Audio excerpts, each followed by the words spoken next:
Amables televidentes, arrancó el Telematutino 11. Gracias por acompañarnos. Buenos días a todos los que nos siguen aquí en los Estados Unidos y en el resto del mundo. Buenos días, Jacqueline Morel. Hola, Ramón, buenos días. Buenos días, República Dominicana. Bienvenidos sean todos ustedes a Telematutino 11. Estamos ya a mitad de semana, miércoles 7 de julio. Hay muchas informaciones que compartiremos con ustedes brevemente, muchas expectativas de lo que va a ocurrir en el día de hoy. Entra un nuevo toque de queda, el presidente va a hablar de eso, y hay muchas cosas más. Encantada de estar otra vez contigo, Ramón, buenos días. Exactamente, tenemos como invitado al doctor Eric Rivero, quien es presidente de Aproleche y asesor agropecuario del Poder Ejecutivo. Tenemos como segunda entrevista a Yamil Isaías, él es vicepresidente de Pioneer Investment Fund. Vamos a ver de qué se trata. Señores, Haití, tierra de nadie. Ay, sí. Vacío de poder. Una banda armada en esta madrugada penetró en la residencia. Parece que no había vigilancia. Es que aunque haya lo matan los vigilantes, Ramón. Pero no se ha hablado todavía de muerte de los... Pero lo cierto es que murió Jovenel Moïse y también su esposa. Es una situación grave. Haití hoy está dominada por bandas armadas que secuestran, que asesinan y que asaltan. Haití es un estado fallido hace tiempo, hoy es tierra de nadie. Bueno, Ramón, ahí tenemos las imágenes de Jovenel Moïse asesinado esta madrugada por bandas armadas. Un joven de la política, de la clase baja, pero que se convirtió en empresario. Algunos dudaban de su fortuna. Lo cierto es que desde el 2017 fue el presidente de Haití, aunque últimamente lo estaba haciendo por decreto. Cabe destacar que hace apenas 2 días él había designado un nuevo primer ministro y que era el 7º durante su gobierno. Lo que nos da a nosotros una idea de lo difícil que es gobernar en Haití. Perdió la vida este joven político, apenas unos dicen que era 48 años, otros 53 años, y perdió la vida lamentablemente de una manera grotesca hace apenas unas horas. Su periodo había terminado el 7 de febrero, pero estaban planteadas elecciones para agosto, septiembre. Pero en cuanto al país se refiere, la situación es peligrosa. Aquí, tarde o temprano, Jacqueline Morel y amables televidentes, esas bandas armadas van a penetrar a territorio dominicano. Ay, Dios mío. A asaltar y a secuestrar. Pero tenemos el otro problema de Haití, aparte de la inmigración ilegal, que siempre fue un problema en los contrabandos, es que no hacemos nada con vacunar si tenemos el flanco de haitianos que salen de un país donde no se está vacunando y donde se están muriendo por centenares cada día. Entonces, no está entrando por la frontera diferentes cepas. Entonces, el presidente se va a reunir con las Fuerzas Armadas. Señores, hay que tomar en serio, Ramón, el blindaje de la frontera y construir a toda velocidad la verja. Así es, el muro. Mira, Ramón, no sé si tú recuerdas que cuando comenzó el coronavirus en el país, cientos de haitianos salieron de República Dominicana porque nuestro país estaba contaminado. Y fue Haití uno de los primeros países, si no el primero, en que prohibió la entrada de dominicanos porque nosotros teníamos el coronavirus aquí. Eso nos da una idea de la hostilidad que siempre ha existido entre naciones, entre países, que debemos tener otro tipo de discurso y otro tipo de relación. Pero en vista de que hasta ahora ninguna de las comisiones bilaterales han hecho su trabajo y han funcionado, ninguna, por mayores esfuerzos. Quizá el que más esfuerzo hizo fue el doctor Joaquín Balaguer en su gobierno, de deslindar lo que queríamos de los haitianos. Sin embargo, como ha empeorado la situación, es el momento para redefinir. Y yo estoy completamente de acuerdo contigo, Ramón, en el sentido de que hay que frenar esa inmigración. Hay que hacer el muro. Se habla de un muro de empresas, pero no hay dinero para hacer eso. Eso es un cuento. Y eso es a largo plazo, eso es poético. Y la verdad es que la comunidad internacional no ha mostrado ningún interés por Haití. Y ya yo creo que estamos tarde. Y realmente quienes tenemos todo que perder es justamente somos nosotros que estamos al lado. Es una pena porque ese pueblo merece una mejor suerte, una mejor administración, pero no sabemos cómo va a ocurrir ni cuándo va a ocurrir eso. Es que lo primero que ahí no hay una clase dominante con criterio. Un país analfabeto, un país el único estado fallido del continente. Es de los 10 estados fallidos, los demás están en África o en Medio Oriente. Ya usted sabe lo que es Haití. Por otro lado, ayer el presidente anunció una serie de medidas que yo las llamo paliativas para el tema de los precios, porque lo hemos comentado, Jacqueline, que es muy difícil. Cuando tú tienes aumentos de precios que te llegan de fuera, pero además tienes otras circunstancias internas, todo es un paliativo. Inespre, yo lo había mencionado, mayores ventas de Inespre, siembra de ciclo corto. Por ejemplo, para que tengan una idea, se dice que se va a vender 1.2 millones de fundas de cemento con 15% de descuento. ¿Tú sabes cuántas fundas de cemento se consumen aquí anualmente? ¿Cuántas? 64 millones de fundas de cemento. Es decir, eso no da no cabe ni... Pero ¿a quién le va a tocar esa funda de cemento? No, esa es la esposa del presidente de Haití, ya pasamos al tema. Y, en fin, es decir, es difícil, ¿eh? Fíjense que el presidente tuvo que reunir a todas las fuerzas vivas del país y salieron las mismas cosas de siempre, sí. Las mismas cosas de siempre, Ramón, que no van a funcionar, lamentablemente. Es un paliativo, el presidente está haciendo su mejor esfuerzo, ha hecho una lluvia de ideas con sectores diferentes, distintos, pero esto no es sostenible en el tiempo. ¿Qué porcentaje de la población, Ramón, que tú conozcas compran en Inespre? No, los sectores de más bajos ingresos. Pero que si fuéramos a poner un porcentaje, como tú eres economista, el número es muy pequeño realmente y la capacidad de respuesta que tiene Inespre también es muy limitada. Es tan pequeño que fíjate que ahora lo que se va a hacer es que se van a poner puestos de venta en todas las provincias. Entonces es en provincia, pero ¿y la provincia cuántas comunidades y cuántas demarcaciones, cuántos distritos tiene una provincia? El tema no es tan fácil y amortiguar los precios del cemento en la forma en que tú mencionas es muy difícil por la cantidad. Eso, es decir, es ínfima la cantidad de cemento que sería vendida a otros precios. También se habla de que los tubos de PVC van a reducirse en un 15%. Y alguna serie de medidas que no sabemos porque no detalla la prensa de los precios de productos de primera necesidad y de la construcción. También se congelarán por un mes el precio de los combustibles. Eso representa un sacrificio fiscal, entiéndase, mayor déficit, pero cuando pase ese mes, ¿qué va a pasar? Exactamente. Porque el petróleo, las proyecciones que llega a $100 el barril. Y yo te voy a decir algo. ¿Tú te acuerdas que cuando los comerciantes se reunieron con el presidente y hicieron un acuerdo de que iban a, en cierta forma, subsidiar o asumir el costo?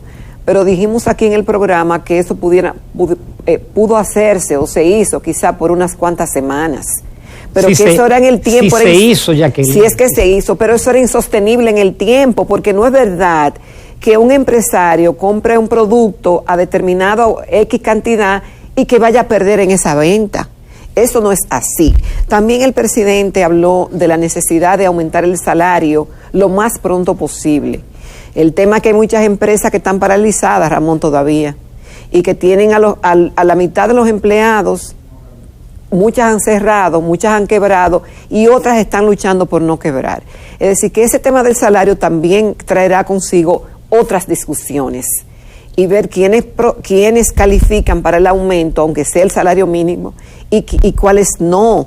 Entonces no es tan fácil como la tiene el presidente y como la tenemos los dominicanos, que estamos viviendo cada día una alza desmesurada en todos los artículos, de primera y de cualquier necesidad.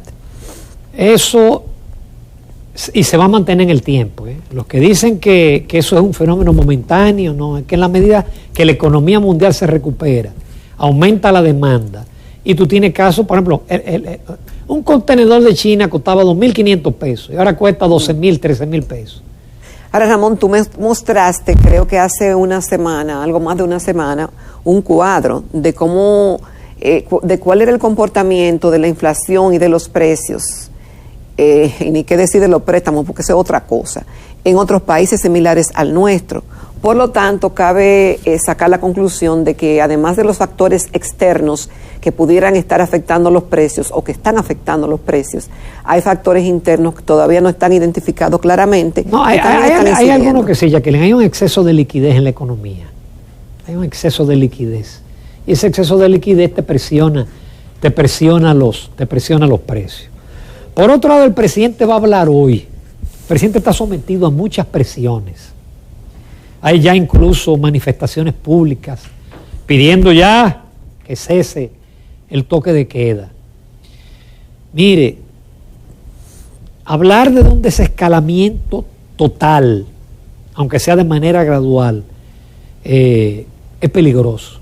Me gusta el editorial del Listín Diario que habla del círculo vicioso, de países que sueltan y después tienen que echar hacia atrás. Aquí no hemos bajado la tasa de contagio, que se están contagiando 800, 900, 1000 diarios.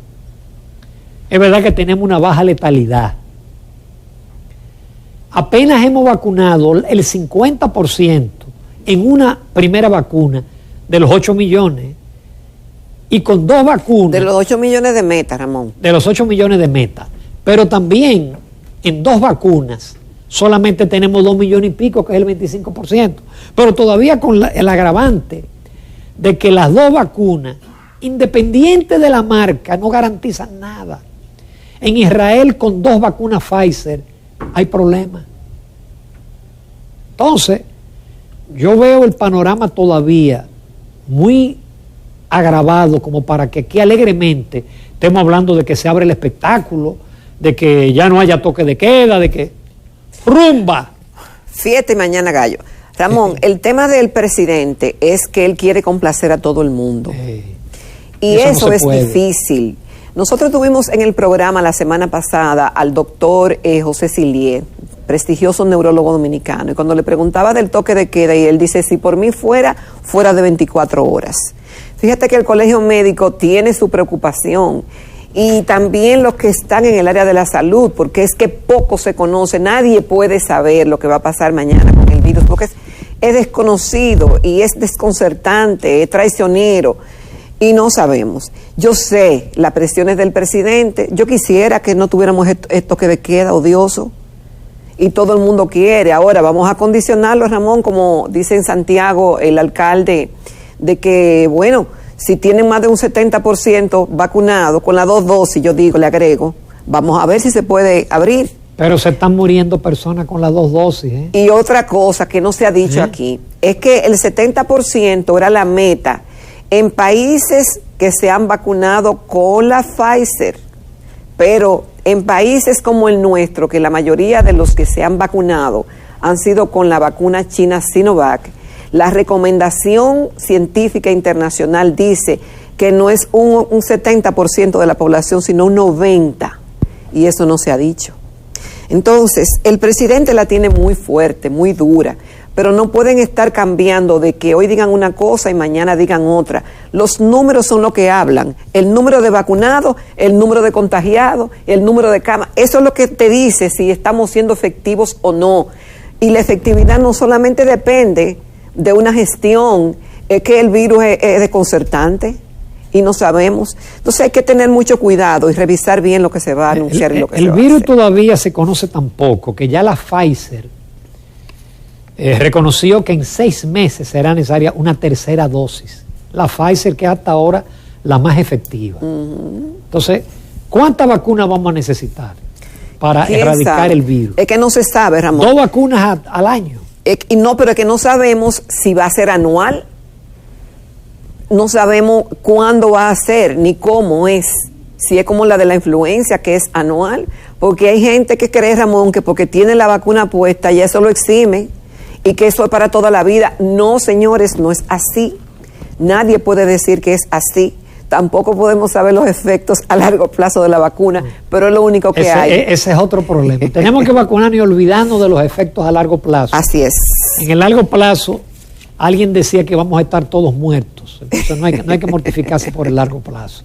Señora, hay una buena noticia. Di algo bueno. Ayer llegó el primer crucero desde el mes de marzo. Ofrézcome. Al puerto, y grande que fue, vino mucha gente. El puerto de Amber Cove, que eso fue construido por Carnival. Ahí hay como un pueblito que hizo Carnival.